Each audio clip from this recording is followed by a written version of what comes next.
السلام علیکم ورحمۃ اللہ وبرکاتہ۔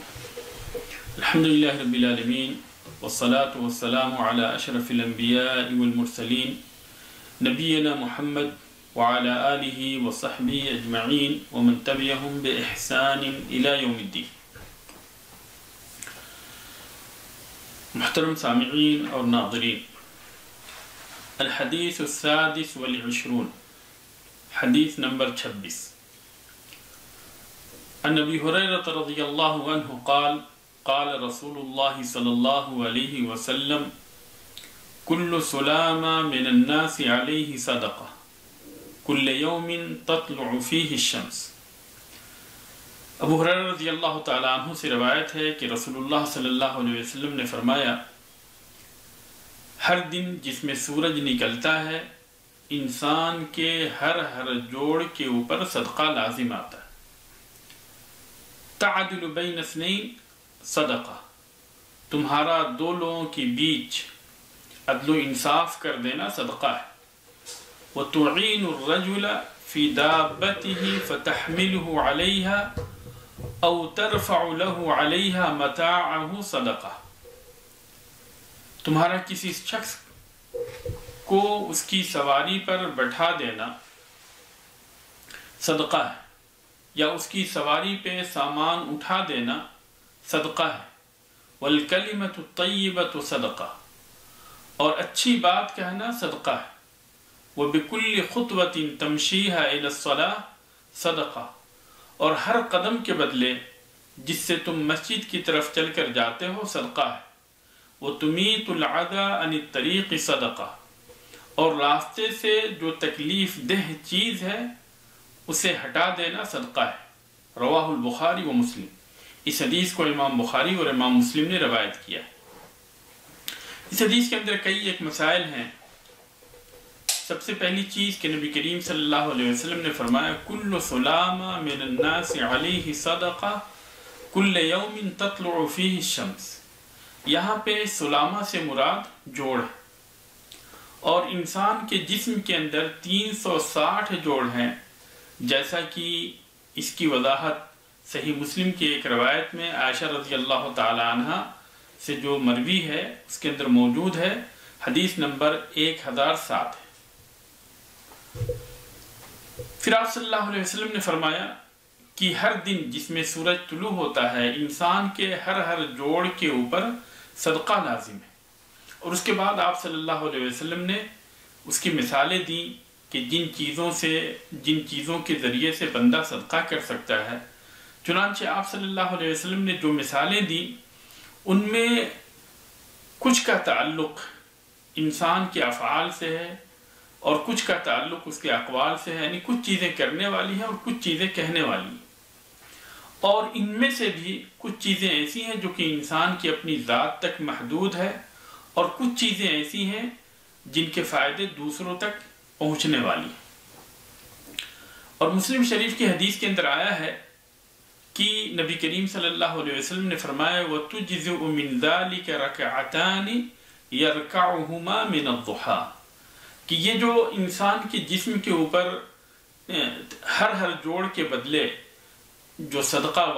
لازم آتا ہے اس کے بدلے میں اگر بندہ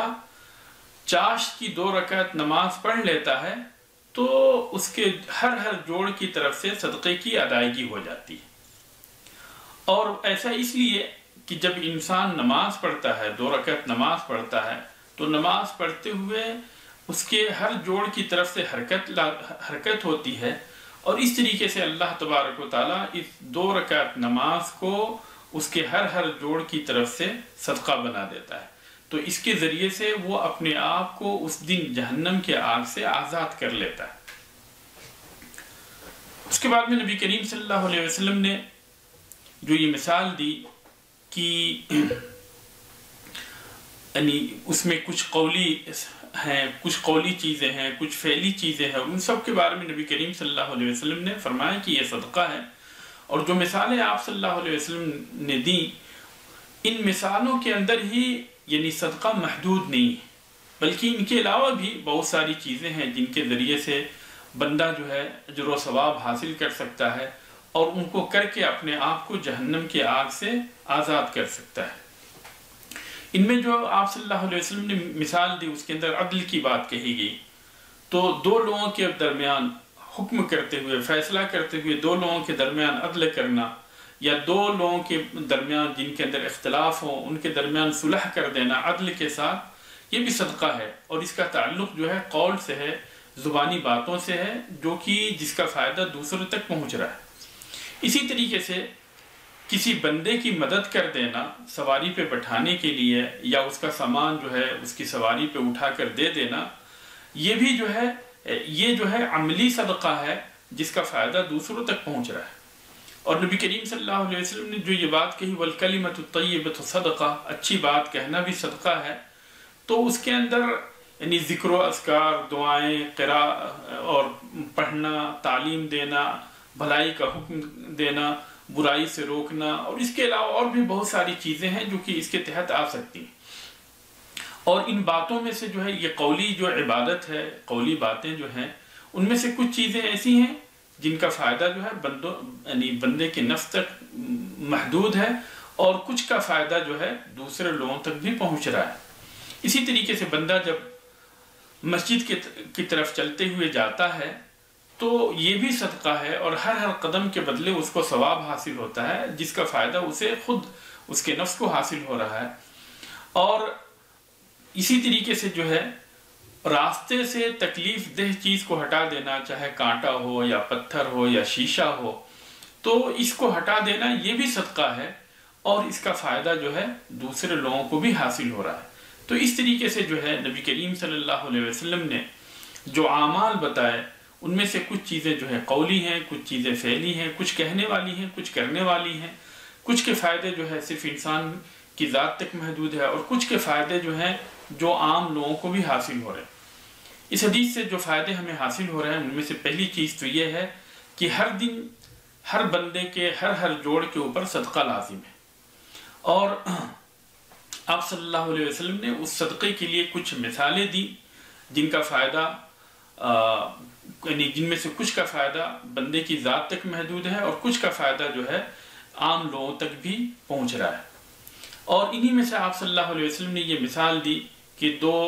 لوگوں کے بیچ جن کے درمیان جھگڑا ہے ان کے درمیان عدل و انصاف کرا دینا، ان کے درمیان صلح کرا دینا، یہ بھی جو ہے صدقہ ہے۔ اسی طریقے سے نبی کریم صلی اللہ علیہ وسلم نے بندوں کو اس بات کے اوپر ابھارا کہ ایک دوسرے کی مدد کریں، چنانچہ کسی کو سواری پہ بٹھا دینا یا سواری پہ اٹھا کے کوئی سامان دے دینا، اور اس طریقے سے حاجت مند کی مدد کر دینا، یہ بھی جو ہے صدقہ ہے، اور اس کے اوپر نبی کریم صلی اللہ علیہ وسلم نے ہمیں ابھارا ہے۔ اسی طریقے سے اس بات کے اوپر بھی ابھارا کہ ہم اپنی زبان سے اچھی باتیں کہا کریں، کیونکہ یہ بھی صدقہ ہے، اور اس کے اندر ساری کی ساری چیزیں داخل ہیں، چاہے ذکر و اذکار ہو، دعا ہو، قرآن کو پڑھنا، اور اسی طریقے سے حدیث کو پڑھنا، تعلیم دینا، لوگوں کو بھلائی کی دعوت دینا، برائی سے روکنا، یہ ساری چیزیں اس کے اندر شامل ہیں۔ اور اسی طریقے سے مسجد کی طرف جانا بھی صدقہ ہے، اور اس کے ذریعے سے بھی اللہ تبارک و تعالیٰ اس کے لیے صدقہ لکھتا ہے۔ بلکہ بعض روایت کے اندر آتا ہے، جیسے کہ مسلم شریفی کی دوسری روایت ہے، اس کے اندر یہ بھی موجود ہے کہ جانا بھی صدقہ ہے اور آنا بھی صدقہ ہے، یعنی ہر قدم کے بدلے مسجد کی طرف چل کے جانا یہ بھی صدقہ ہے، اور مسجد سے واپس لوٹ کر آنا یہ بھی صدقہ ہے۔ اور اسی طرح سے اس حدیث کے اندر راستے سے تکلیف دہ چیزوں کو ہٹانے کے اوپر ابھارا گیا ہے، اور یہ بتایا گیا ہے کہ یہ صدقہ ہے۔ چنانچہ راستے کے اندر جو کوڑا یعنی جو بھی تکلیف دینے والی چیزیں ہیں، چاہے وہ کانٹا ہو، پتھر ہو، یا اسی طرح سے شیشہ وغیرہ ہو، بندے کو چاہیے کہ انہیں راستے سے دور کر دے۔ اور جب دور کرنے کا حکم دیا گیا ہے تو بدرجہ اولا اس کے اندر یہ بات شامل ہے کہ راستے میں کوئی بھی تکلیف دہ چیز پھینکنا جو ہے منع ہے، کیونکہ جس طرح سے تکلیف دہ چیز کو ہٹانا یہ صدقہ ہے اور اجر کا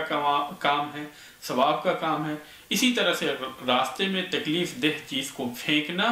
یہ گناہ کا کام ہے۔ اللہ تبارک و تعالیٰ سے دعا ہے کہ اللہ تبارک و تعالیٰ ہمیں صحیح طور پہ دین کو سمجھنے اور اس کے مطابق عمل کرنے کی توفیق عطا فرمائے، جب تک ہمیں اس دنیا کے اندر زندہ رکھے، اسلام پہ زندہ رکھے، اور جب ہمیں وفات دے اسلام پہ وفات دے۔ آمین وآخر دعوانا الحمدللہ رب العالمین۔ السلام علیکم ورحمۃ اللہ وبرکاتہ۔